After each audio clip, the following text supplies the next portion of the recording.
I believed in fairies as a kid, more than believed in them. And I think something terrible happened to me. I've just buried it until now. Call me a typical emotion bottling man, but I have never considered therapy. No matter what I went through, no matter how many times I thought to myself verbatim, I should talk to someone about this, I just never saw it as an option. It simply wasn't on the roster.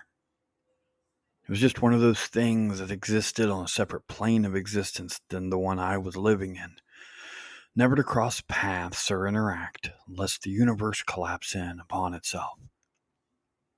I have no problem with therapy, don't get me wrong.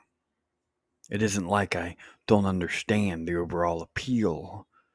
I have plenty of friends who swear by it, swear it's helped them tremendously, including my wife. It just wasn't ever something I thought was in my cards. I just never really thought about it. I told Alice one evening when she had brought the topic up once again after dinner. There was a serene sense of peace wafting through the entire house that day, and I was feeling content. It was a Sunday and swimming season, so we dropped Emmy off that morning at the public pool for practice and gone straight to our favorite breakfast place. The rest of the day was filled with all the conversation that built up over the week, all the topics we couldn't fully dig into with each other while babysitting our 8-year-old and lounging, all crammed in between sporadic bursts of housework and paperwork we had to catch up on. It was the perfect day. In the midst of chaotic life, as is life with kids. And now the sound of Mario Kart drifted in from the living room. Emmy's squeals cutting through the cheery music every now and then, causing Alice and I to share small smiles of acknowledgement. Oh, to be a child again. Still a little drenched from a post-swimming shower, fully chilly, eyes glowing with the reflection of a television screen. Well, maybe you should. My wife was scooping leftover chili into a Tupperware with a ladle. Her hair had been tied up like it was every day after dinner, as if she planned to run a marathon rather than do cleaning up. She wasn't looking at me, dialed into the task at hand. It's crazy how some parts of my memory could be so good and others non-existent.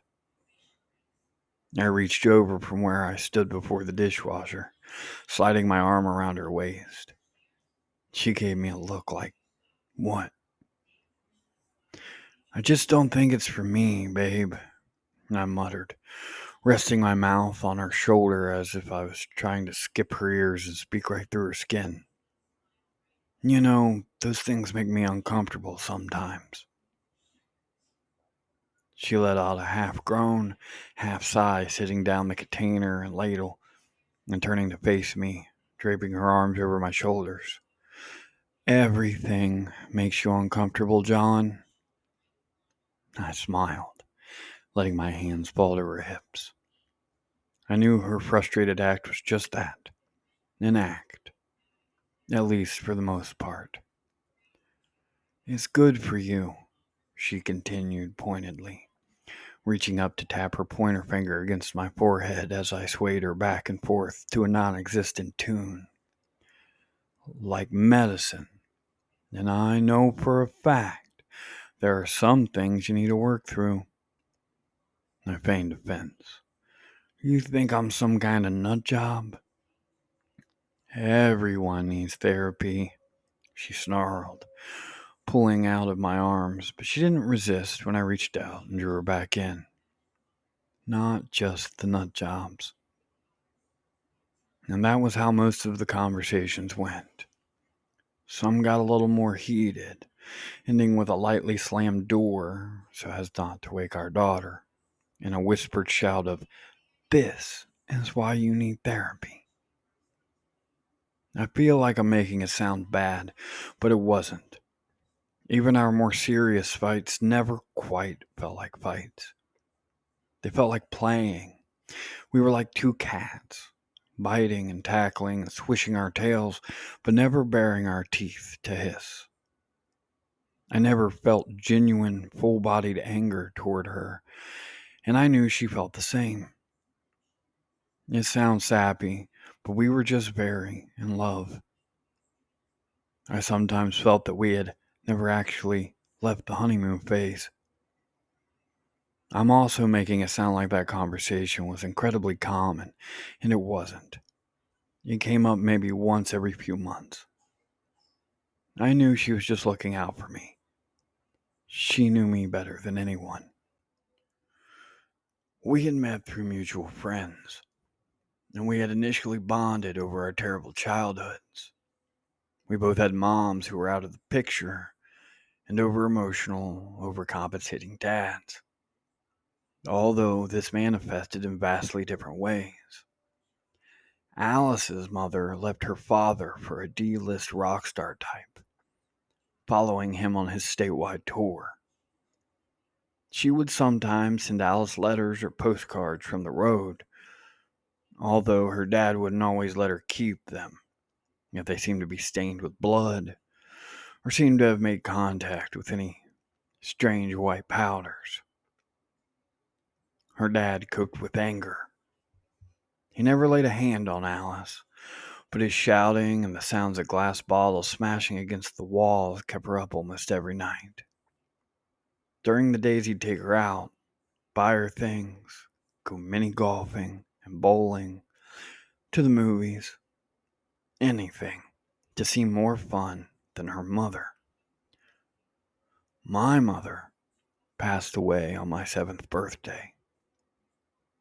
She was driving home from work, which was at a law firm half an hour from our house when it began to rain. She was texting my dad her ETA when she ran a red light and a semi-truck T-boned her, completely obliterating her car. After that, everything changed.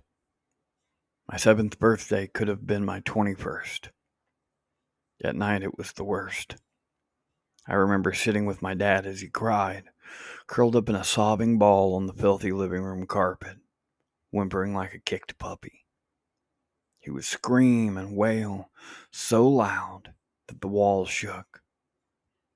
He would say over and over as if I wasn't hearing him, sometimes mumbling, sometimes shrieking, "She was cut in half. I'm sorry, sir, she's gone. No, there's no chance she survived. She was completely cut in half." Those days were almost worse. During the day, when he could decrease the helpless wails into weeping at the very least, his attention turned to me. He tried to get something out of me, almost silently, begging me to break down with him. Every other second it was, "How are you feeling, son? Do you understand what's happening? You poor thing, you must be devastated. Your mommy is gone. Don't you want to cry?" But I couldn't indulge, and I didn't want to. I had to wash the sheets because he'd pissed them again, and I didn't want him to sleep in it and smell like pee when he took me to school the next day. I had to vacuum the carpet so the next time he curled up on it and beg God to take him too. When he finally stood up, his cheek wouldn't be caked in crumbs and dust. I don't know if I ever truly mourned. My mother's death was more like an absence, as if someone had taken a pair of scissors and carved a chunk out of my side or snipped off a limb. I could still feel her. I could still talk to her. But all I got back was a deep ache and a crushing silence. I hated how people reacted when I told them my mom was dead, and had been since I was a little boy. I hated the looks on their faces when they asked me how she died, and when I told them. how their mouths fell open dumbly, and their eyebrows twisted and contorted in sympathetic horror. "I'm so sorry. I didn't know," they said, as if there was vomiting rising in their throats. And I wanted to say, "Well, you fucking asked, didn't you?" Alice never reacted like that. In fact, she never really even asked me what happened. We were on our second date, nursing beers while leaning against the pool table at a dingy speakeasy, when she told me about her own mom. It was the first time in a long time I actually felt like the conversation was open, like I could respond and she would listen and care, but not too much. Not an uncomfortable amount. When I told her about my parents, she didn't say anything, and her pretty face didn't contort. She leaned over the corner of the pool table and kissed me on the cheek, took my hand. The day she found out she was pregnant, we promised each other to be better, to not let our child ever have to grieve alone or feel the very specific, hopeless terror that only a parent can cause. Hey, I just want to thank everybody for stopping in to listen to these narrations. I enjoy doing them. I know I've been away for a little while, so I do appreciate everybody who goes back and listens time and time again. I do see that the views are ticking upwards, to my surprise, as this is just a hobby for me. But that being said, if you like this story and any others that I've narrated, please consider liking, subscribing to the channel, and putting that little bell on so you're notified when we come out with another spooky tale from the static. If you have any stories that you would like me to read, feel free to reach out over on X. You can send me a direct message or tag me in a post at CreepyLink. And with that being said, let's get back into the story.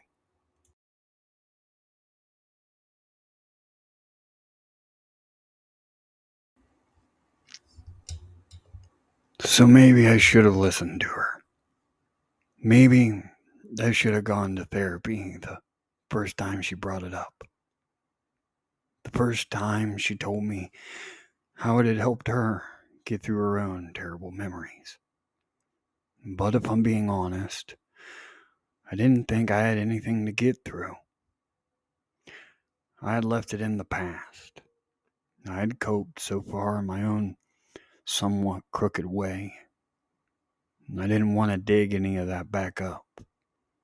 I didn't want to be put back in that place where I was expected to talk, to cry, to open up.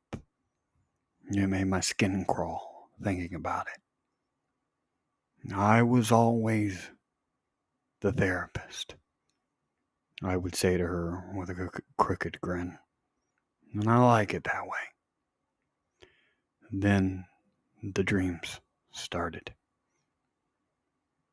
I could tell you I don't know what triggered them, and I don't know why it was now, but that wouldn't be the truth. I know exactly why I started to remember. At first, they were brief. Nightmares that I couldn't quite recall or explain. Waking up disoriented and a little sick. The rest of my day would feel strange, like I was surrounded by a thick fog. Eventually, they started to wake me up in the middle of the night, drenched in sweat and screaming, scaring the shit out of my wife. Once I ran to the bathroom and threw up, barely making it to the toilet. That was when the word therapy came up again. It feels like I've been in a coma for 24 years, and I'm just waking up. It's so strange how different the world looks to a child. I believed in fairies as a kid. Laugh it up if you want. When I turned 4, my aunt brought me this book. We've all had one, I think. It was one of those huge hardcover books filled with information about something mythical, with little patches of fabric to simulate a mermaid's scales or a dragon's claw. Mine was about fairies, and it was so real to me. My mom would sit it up with me later than she probably should have, reading to me, placing my hand on the textures to feel. I wanted to know everything about them. I became obsessed. And naturally, my parents played along. They bought me toys, books. Every year, I had a Fae-themed birthday cake, and any kid who dared to giggle behind their hands weren't invited to next year's celebration. When I was old enough to use the internet, supervised, of course, I began further research. My mom helped me navigate Wikipedia first. They had plenty of information to sustain me for a while. My interest turned from wings and magical powers to different types of fae from every corner of the earth. Mushroom rings and their alleged distaste for iron. While I still wasn't very good at reading, I would just look at the pictures until she got home from work. When my mom died, the fairy memorabilia began to amp up. My aunt bought me new books, gave them to me wrapped and tied with ribbons with tear-filled eyes, and my dad brought them up whenever he thought I needed comforting and felt strong enough to leave the house. Want to go look in the forest for fairies, son? I'm embarrassed to admit it, but I began to worship the fairies.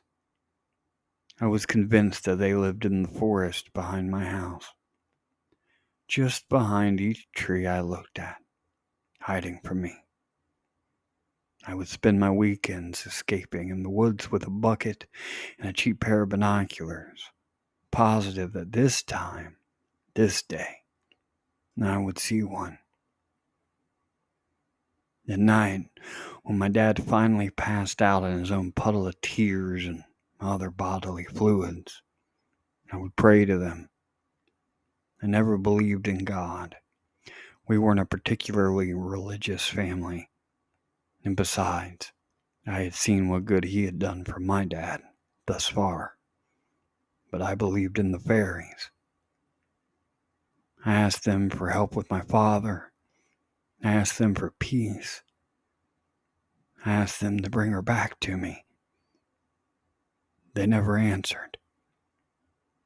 Until they did. It was a Friday. I remember now. I'm not sure how I could have forgotten. After school, I had sprinted into the shade of the trees before my dad could stop me, gripping the hem of my shirt in my fist, the thin fabric bearing the weight of 2 handfuls with the shiniest silverware and most colorful buttons I could find in our dusty cabinets. I had a plan that day. I was going to lure them to me. My path began in the clearing where I thought a ring of mushrooms may have begun to grow. But even without that, it was just the perfect spot for fairies. I could picture them flitting between the trees, chirping to each other happily, picking wild flowers to weave into flower crowns. I walked backwards all the way back to my bedroom window, dropping another item every few steps. When I got inside and looked out my window, I could see my trail of shiny things curve through the overgrown grass in our backyard and disappear into the trees. I was so excited I could hardly contain myself. Tonight, surely, they would come to me. They would show themselves, and they would help me. But after another few late hours of coddling my father, finally convincing him to drink some water and get in bed, I was exhausted. I completely forgot about my plan. When I got to my room, I collapsed on my mattress, not even bothering to undress before I closed my eyes. Then I heard it. The scratching. I opened my eyes. The moonlight shining through my bedroom window casted strange shadows across my ceiling. Shadows of swaying grass and the creaking trees. It was strangely silent, other than the sound. Usually, there was lots of noise, or at the very least, a few crickets. But not tonight. Tonight, I realized I couldn't even hear the wind. I sat up slowly, as if in a dream, and looked toward my window. I couldn't see anything out there. Nothing glaringly obvious, at least, that could be making that noise. The scratching turned to a tap. Tap, tap, tap, like a fingernail against glass. It had a playful air to it, like someone was saying, "Look over here." I stood up, rubbing my eyes, and I stumbled over. The tapping stopped abruptly when I got to the window and peered outside, out to the dark yard, pitch black, if not for the moon's glow. The grass didn't sway. The trees didn't creak. I frowned and unlatched the window, sliding it above my head. I was right. There was no wind, not even a gust. Everything was still outside, like it was frozen. I actually started to believe it was frozen. That time had stopped completely somehow, before I saw it. My trail of silverware and buttons, sparkling softly in the moonlight, disappearing. It began where the path met the trees, curving off where I couldn't follow it anymore. A fork disappeared right before my eyes, right on the edge. Just vanished, as if someone who was invisible had picked it up and stuffed it in a pocket. Then another wind, a spoon, then a particularly large gold button. Whatever was taking them was doing what I had wanted. It was taking my bait. It was coming to me. And it was as if whatever had tapped at my window had wanted me to see this, wanted to show me. But something felt very, very wrong. This wasn't how I'd pictured it. There was no twinkling, tiny winged thing at my window, winking at me before dashing back into the safety of the trees. There were no secrets being whispered in my ear, no fairy dust or promises of better things. Something about this wasn't right. It felt like mimicry, almost a mockery of what I had imagined. Like something was trying to give me what I wanted, but was rusty at it. I didn't want this anymore. My stomach twisted and my hands shook as I pulled the window back down slowly, watching more glittery things disappear from the grass, growing closer and closer. As soon as it was closed, I quickly locked it and pulled my blind shut, turning my back to the window as if something would happen that I didn't want to see. Nothing happened. The deafening silence continued for a few seconds as my ears strained to hear anything else happening outside. The wind picked back up and the sound of crickets, muffled by my closed window, filled the night air. I don't remember when I fell asleep that night. I just know I felt unnerved and jumpy for a while. I woke up the next morning feeling guilty. Had the fairies really come last night? Maybe they had come to talk to me, to bring me gifts, favors, and what had I done? I closed my fucking window. I felt ungrateful. Why'd I even been scared? Because it was dark? What was I, a baby? When I opened my window and peered outside, I gasped. The trail of silverware and buttons were completely gone, all the way up to the last one, which I had placed on the windowsill. In its place was a shoe. I didn't know what kind of shoe it was, but it looked sort of nice. Fancy. I remember smiling out the window as I opened it, as if they were looking and taking my gift. How could I forget that night? How could I have forgotten what happened after? I feel crazy.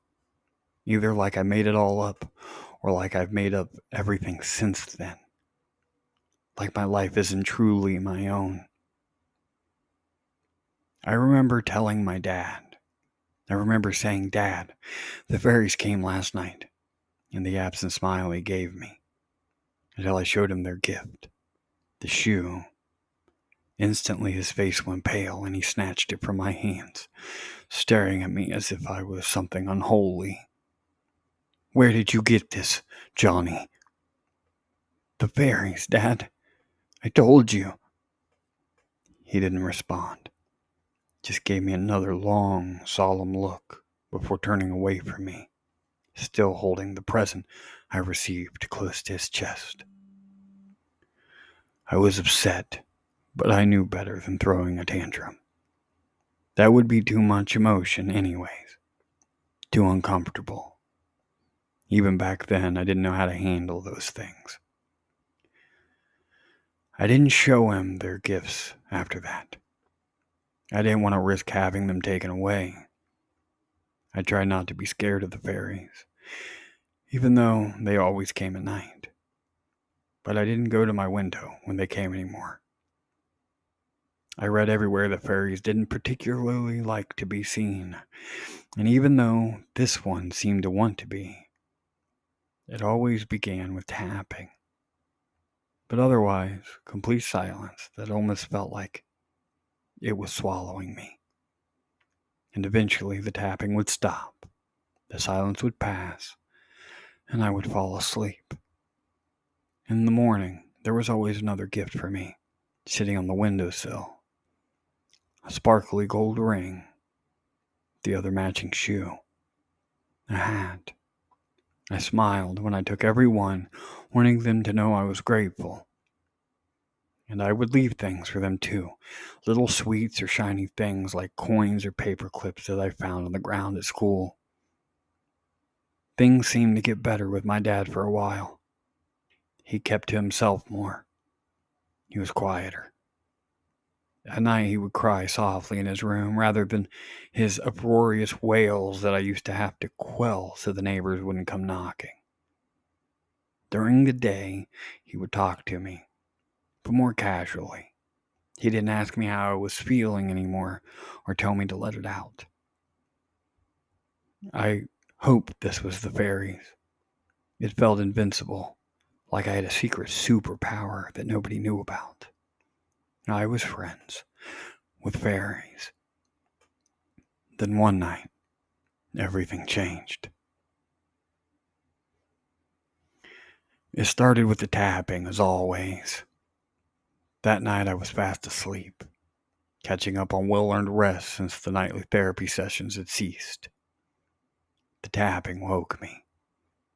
It wasn't that loud. It was louder than usual, but it seemed like it stopped abruptly as soon as I raised my head to look. That was different. That night, I left my blinds up and my window open by accident. Since that first night, even though I wasn't scared anymore, I had always closed them. But this time, I must have forgotten. It was silent outside. It seemed darker than usual. I could almost make out something, a shape, way on the other side of the yard. But it was too dark, and I was too far away to tell. That feeling from the first night returned. A twisting, like a hand reaching into my stomach and mixing things around. A heavy feeling in my chest, like someone had stolen all of the air from the room, even though my window was open. The silence seemed to crush me, bearing down on me from every angle, making my ribs hurt. The feeling that something was very wrong. I don't remember deciding to stand. Looking back, I have no idea why I would do that in my state of fight or flight. I don't know if I consciously chose to. I don't remember walking over, but I remember getting there, my hands on the windowsill and my head poking out into the completely still night air. There was something there, on the edge of the trees, right where I had seen the first fork disappear into the thin air. I squinted, leaning further into the darkness to try and make out what it was. When I finally did, the outline taking shape as my eyes adjusted to the darkness, I began to shake uncontrollably. I remember I tried to scream, but no sound would come. I couldn't move, couldn't do anything but stare. 2 legs stood in front of the trees, facing me. 2 legs. A blood-soaked pair of slacks. No shoes on. Purple swollen feet. And a jagged, violent rip in the torso, where the rest of my mother's body had been severed from its lower half. It took me a while to realize that the legs weren't standing on their own. They began to move, jerking clumsily toward the window, like something I couldn't see was struggling to hold them up. I finally forced myself out of the trance and fell to my carpet, vomiting. I don't remember much else about that night. My dad came running in when I started crying. I'm sure, but he didn't see what I saw. My mom's legs were gone. Or hidden. Because they weren't for him. They were for me. We moved after that. Before now, if you had asked me why we moved so far away so suddenly, I probably would have mumbled something about grief. About it being too hard to stay where my mother had died. But I remember why now. It was because the next morning, when I checked my windowsill, there was a hand. My mother's hand. Purple and stiff. And missing her gold wedding ring. Reaching, fingers rested against the glass, like it was trying to get in. Like it had been tapping. I don't want to think about what else it might have brought had we stayed. That thing, whatever it was, wasn't my mother. And it wasn't a fucking fairy. I had invited something else with all of my praying, with all of my naive and innocent beliefs, and with all my bottled up emotions. I had invited it, and I had let it in. And then I had forgotten everything. Maybe I bottled that up too. Now I remember, and now I'm having nightmares. I'm waking up with that sick feeling in my gut. My eyes jumping to our closed bedroom window. Because a week ago, my daughter woke me up very early in the morning, jumping on our bed. A week ago, she shook me awake, her eager smile stretching all the way across her face. A week ago, she told me, "Daddy, the fairies came last night." And she showed me a doll, a ballerina, with a pink tutu, and beautiful long blonde hair. And now, with all these terrible memories hitting me like cold water to the face, only one keeps me awake at night. I asked them for help with my father. I asked them for peace. I asked them to bring her back to me. It has granted 2 of my wishes in its own twisted way. My father grew distant from me, and my mother was brought back in pieces. I'm happy now, but I don't have peace, and I don't think I ever will fully have peace. At least not with a child and a wife to try and to provide for, and not with all of these memories. So what does it come back for?